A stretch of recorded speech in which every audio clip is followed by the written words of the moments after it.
Okay, so I have my rectangle, I have a coffee creamer lid, and then I have a pair of scissors.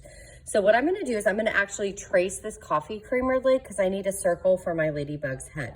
So when you're tracing, you always wanna make sure what you're tracing, which is gonna be the coffee creamer lid, is all the way on the paper that you're actually going to be using. So I'm gonna be using this black paper, okay? If I trace it and I hold it up here, I'm not gonna get a full circle. So I wanna make sure it's all the way on the rectangle. I actually have to hold the coffee creamer down with my non-writing hand. My pencil is in my writing hand, okay?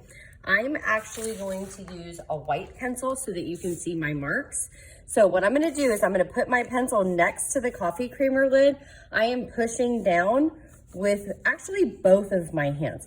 I'm pushing down with my pencil and I'm pushing down with my coffee creamer lid. Notice that I'm not moving the coffee creamer lid. I'm going around the outside of it, okay? Now when I bring it off, look, I have a circle. So I'm gonna put the coffee creamer lid to the side. I'm gonna draw 4 black dots inside that circle. And later on, after I cut it out, that's where my 4 glue dots are gonna go. I'm gonna cut out my circle. I'm gonna cut around my circle, so I have to turn my paper. I actually had to cut into the paper to get the circle. I'm slowly cutting the line. And then I'm going to get my glue, and I am gonna put 4 dots of glue. 1, 2, 3, 4. And I'm just gonna do little baby dots of glue. 1, 2, 3, 4.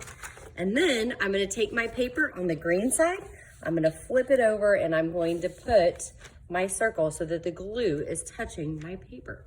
Then I'm gonna go put my scraps in the recycle box. I'll show you where this recycle box is. I'm going to pick my newspaper up with my paper on top and take it to the dry rack, and I'm gonna clean up all my supplies safely.